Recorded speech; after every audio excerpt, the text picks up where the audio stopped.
Y bueno, y a propósito de candidatos, vamos a platicar con el académico, analista, amigo de contextos, una voz autorizada, Héctor Gil Müller, con quien platicamos sobre, pues ya están listos los candidatos para la gubernatura de Coahuila para la elección del 4 de junio. La voz de los protagonistas. Contacto telefónico. Héctor, muy buenos días. Qué gusto tenerte en los micrófonos de Contextos. Arturo González y una servidora, Marcela Pámenes, saludamos con muchísimo gusto hasta Saltillo y con ganas de escuchar el análisis de este arranque, ¿no? Ya están pues todos listos, ya están con las candidaturas en la bolsa, ya están preparándose para arrancar ahora sí la campaña formal. Mi estimadísima Marcela, mi querido Arturo, muchísimas gracias por este privilegio y esta oportunidad. Me da muchísimo gusto saludarles y saber que todo va bien por allá. Pues efectivamente, ya estamos con las campañas en puerta y mira, en la antigua Grecia solamente los hombres libres vestían una túnica de color blanco que no tenía ninguna mancha y esa túnica se llamaba la cándida.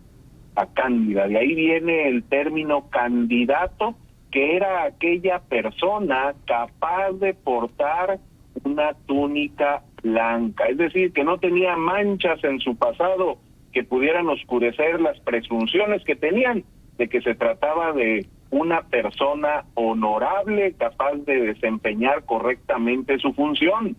Posteriormente Platón, el gran filósofo, diría que para que un hombre pudiese portar, para que una persona en nuestros tiempos pudiese portar esa túnica, debía tener 5 virtudes: Sofía, Sofrosine, Andreía, Ociotes y Vitayucine. Debía ser justo, sabio, piadoso, fuerte y valiente.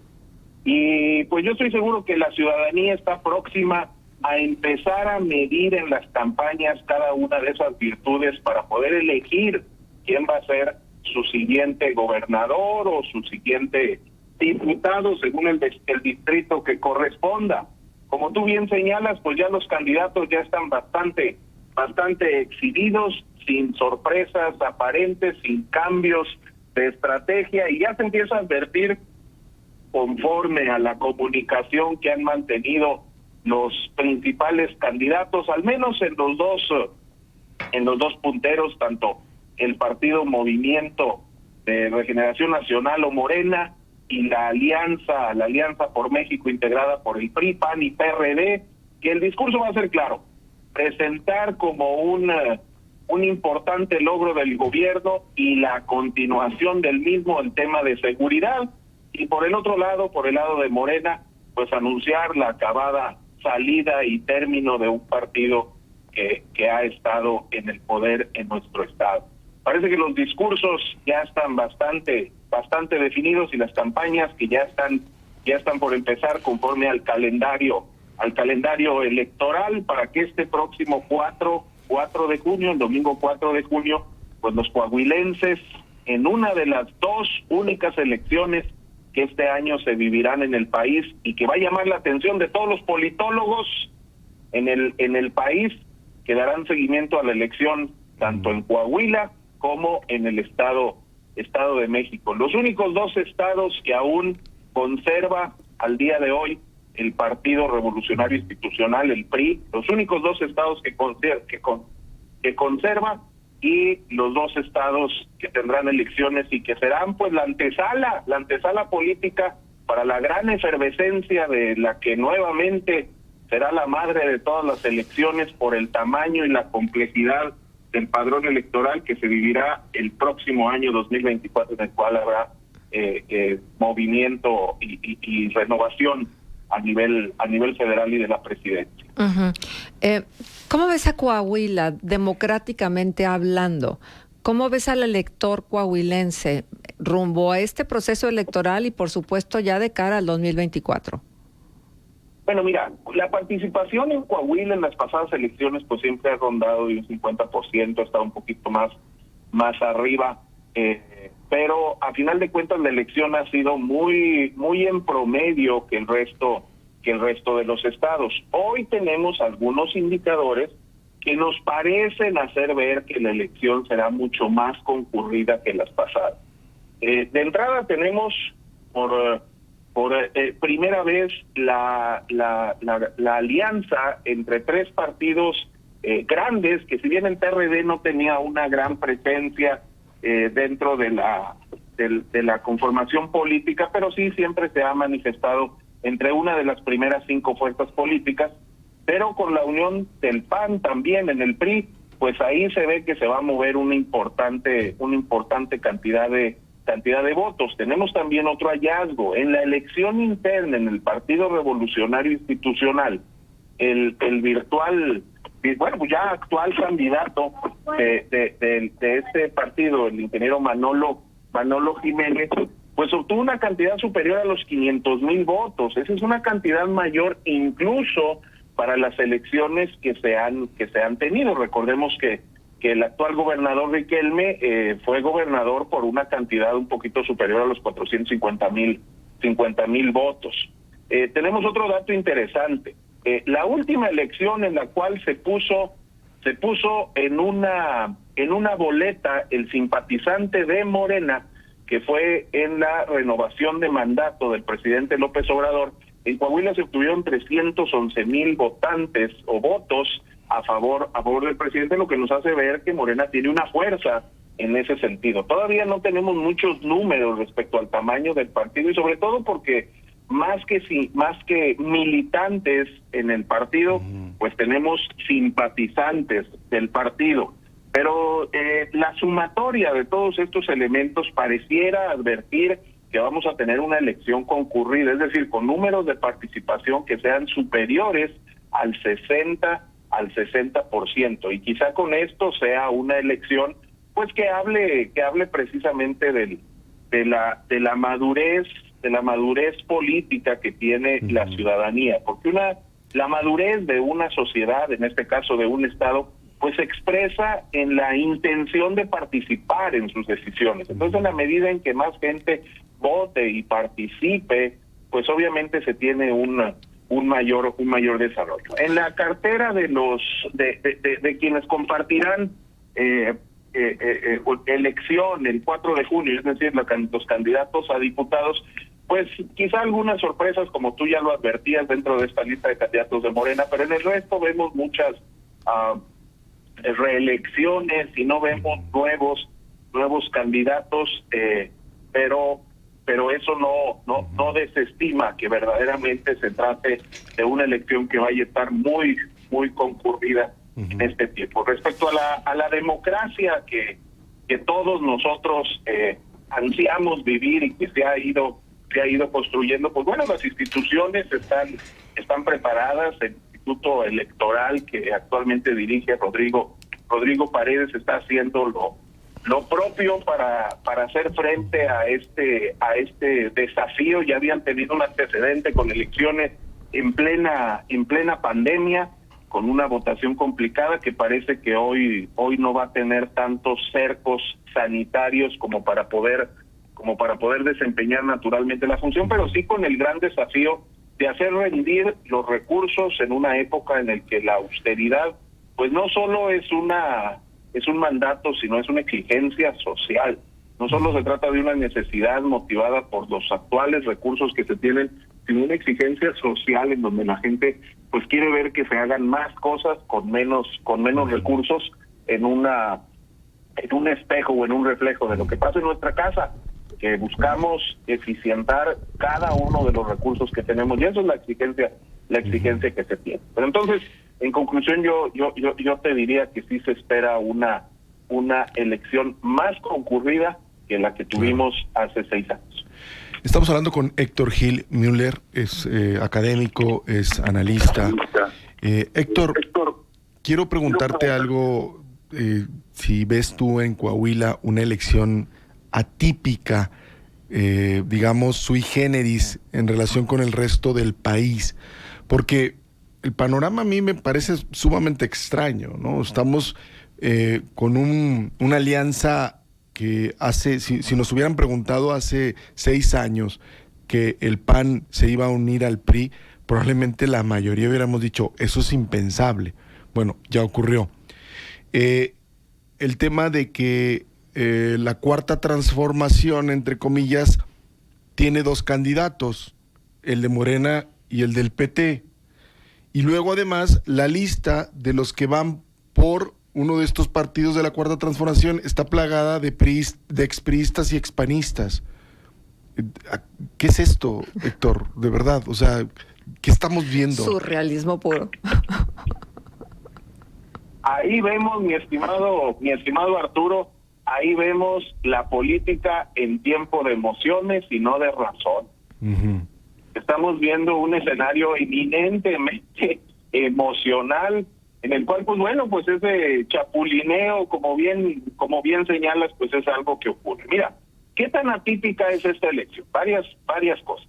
Número uno, tomando en cuenta las últimas encuestas que se han realizado por diferentes medios y diferentes metodologías, pero todas concuerdan ahí en algunos puntales.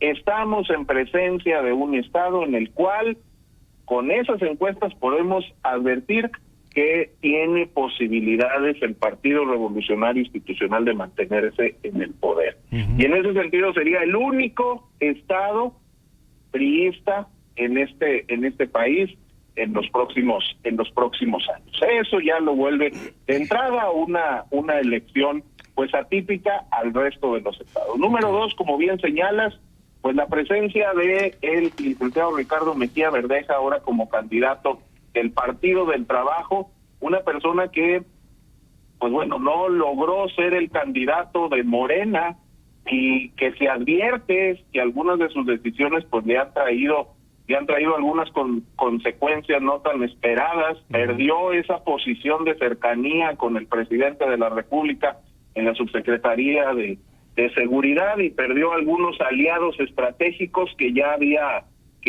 conquistado, y lo cual advierte en una campaña con ciertos tintes de desesperación.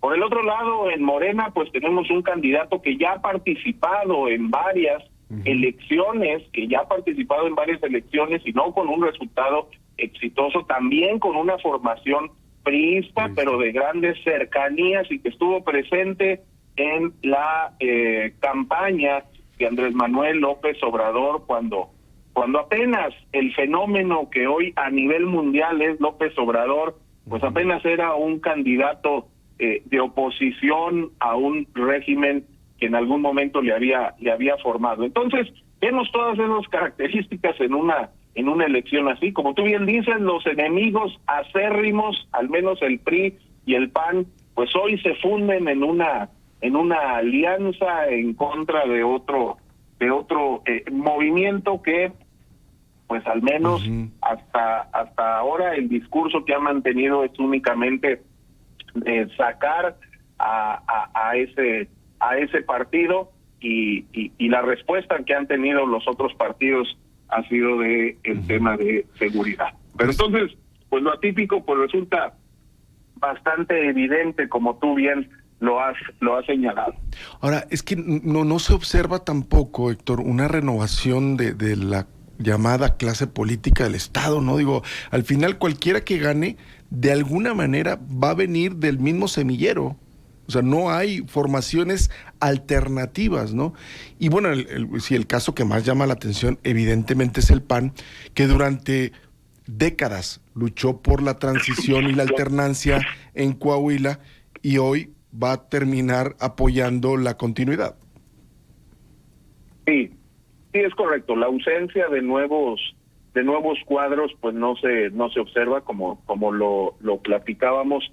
Pues incluso es evidente en el cartel que tenemos hoy de candidatos para renovar el Congreso, el Congreso del Estado. Pues se observa gente ya con una trayectoria política pasada, con una trayectoria que ya traen varios kilometrajes en vuelo, y no solamente en una misma militancia, sino en varios, como bien señalabas. ¿Qué nos falta en ese sentido? Pues nos falta seguir formando cuadros. Nos falta seguir dando oportunidades de crecimiento. Por ahí se advertía también la existencia dentro de la vía plurinominal de ciertos grupos que se han mantenido al margen en esto y tratar de impulsar esto, y sin lugar a dudas es una exigencia que tenemos la necesidad de nuevos cuadros, y eso habrá de juzgar el electorado en este 4 de julio. Claro. Héctor, se nos va el tiempo y no quiero dejar de preguntarte. ¿La figura del presidente Andrés Manuel López Obrador tendrá una repercusión importante en la manera de votar en Coahuila? Pues la figura del presidente Andrés Manuel López Obrador es el voto duro de Movimiento de Regeneración Nacional. Es el voto de Morena. Morena como tal no se ve una ideología clara, no se ve una formación partidista o de cuadros con claridad. Se tiene como en su momento la revolución tenía ideología para todos los gustos y sabores y con cabida para de derecha, de izquierda, de centro, etcétera, pero el engrane principal, el amalgamador principal de Morena es Andrés Manuel López Obrador, que ahora, en virtud de los dos candidatos que tú has advertido, pues se ha empezado a traducir como candidatos de la 4T, porque ya no va a ser suficiente un partido si se tiene dos personas que están buscando levantar el cetro con el apoyo de López Obrador. Sin lugar a dudas, el presidente tiene una participación importante en estas elecciones, pues es su figura la que amalgama este partido. No que directamente vaya a estar participando, no me atrevería yo a decir todo eso, al menos hasta ahora, aunque ha tenido participaciones claras, tan lo es en el anuncio del candidato, pero bueno, habrá que esperar si se vuelve respetuoso de la ley y de la investidura que representa y se mantiene al margen del proceso electoral. Uh-huh. Ahora, déjame preguntarte algo más que tiene que ver con las estructuras de los propios partidos. Con tanto salto de aquí para allá, de allá para acá, ¿tú crees que los partidos tengan estas estructuras lo suficientemente fuertes para que hagan lo que tienen que hacer? Es decir, sacar la cantidad de votos que ellos saben que necesitan sacar para poder ganar la elección. La estructura se ha mantenido, que ha sido a final de cuentas uno de los grandes, las tarjetas de cambio, las credenciales de negociación que se han tenido, es decir, el votante duro, los 80,000 votos del Partido Acción Nacional, los 400,000 votos del Partido Revolucionario, los 40,000 votos del movimiento de la UDC, todo este tipo de votos y esa estructura se mantiene. Sin embargo, como te lo advertía, parece que el futuro no es de partidos. Parece que en nuestro futuro político no existirán los partidos y cada vez veremos más movimientos en torno a una persona. ¿Por qué? Porque la existencia de un partido nos da una imagen estática, una imagen de mucha más rigidez versus un mundo que cada vez es más flexible, versus un mundo que cambia y un mundo mucho más emocional que necesitamos ver encarnado al partido. Por eso cada vez, y lo estamos viendo en el mundo, lo vemos en Estados Unidos con la figura de Donald Trump, lo vemos en Francia, lo vemos en Brasil, hombres y mujeres que incluso le dieron una característica al partido y no al revés. Un Donald Trump que no encarnaba los valores republicanos, sino que le dio al Partido Republicano los valores que él mismo tenía, y eso es un movimiento. Un López Obrador que está inyectando en el Movimiento de Regeneración Nacional los valores y los ideales que él tiene. Entonces cada vez veremos más la figura de movimientos y sin lugar a dudas en toda proporción guardada y que estamos en presencia de una alianza con esta famosa Alianza por México, pero se asemeja más a la estructura de un movimiento que de un partido. Sería imposible pensar que de los tres partidos de tanto PAN, PRI y PRD pueda surgir un nuevo partido.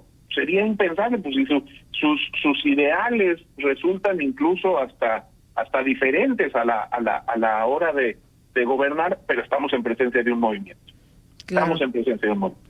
Claro, bueno, pues así como ellos se alistan, es decir, los los políticos, las instituciones políticas, las instituciones electorales. Creo que hace falta que nosotros como ciudadanos nos preparemos, ¿no? Y nos preparemos en función de que haya pues un momento de discernimiento y de evaluación y de consideraciones, que no actuemos con el estómago, sino actuemos con la cabeza y sepamos realmente lo que queremos para este presente y para un futuro. Así es, mi estimada, vienen tiempos en los cuales debemos abrir bien los ojos, debemos analizar muy bien nuestras relaciones, debemos cuidar y respetar, honrar nuestro voto que tanto cuesta, y no solo en el sentido económico, sino en el sentido de cuánto de nuestra historia ha sido necesaria sufrir para entender que nuestro voto vale, y cuidar eso. Y también, dicho sea de paso, cuidar nuestras amistades. No pierda amistades en tiempos de política. No, sepa callar cuando haya que callar y sepa platicar cuando haya que platicar. Pero tenemos que, así como los políticos ahorita están prendiendo sus veladoras, nosotros también apaguemos nuestros incendios para no perder las amistades en estos tiempos de efervescencia y de pasión política. Extraordinaria recomendación. Nada más déjame preguntarte una cosa. ¿Quién crees que esté más enojado? ¿Los priistas que tienen que aceptar a los panistas o los panistas que tienen que aceptar a los priistas? Yo estimo que son los panistas. Sí. Yo estimo que hay un enojo ahí importante respecto a esta situación, y sobre todo porque pues hasta ahora no se ha advertido qué es lo que ganarían con el triunfo. Bien. Hasta ahora no se ven los perfiles que vayan a estar cercanos al gobierno o qué es lo que vaya a participar, o a lo mejor si las negociaciones están con las candidaturas de las alcaldías del próximo año. Muy bien. Pues Héctor, por favor, dinos que sí. Una conversación pronta, nuevamente será lo que demandemos de ti. Ojalá y que nos digas que sí. Claro que estoy a la orden, mi estimada, y habiendo café y buena plática y buenos amigos, ahí seguimos hablando. Muchas gracias, Héctor. Gracias, Héctor. Un abrazo a Saltillo, gracias. Son las 8:08. Nos dice Wiki Ciudadano, quien más usufructuó el cambio hoy es promotor y paladín del continuismo en Coahuila. Oportunismo, cortoplacismo y traición a la historia. Coahuila digno y una oposición política indigna. Bueno, son las 8:09 a.m. Vamos a la pausa, volvemos ya. Contextos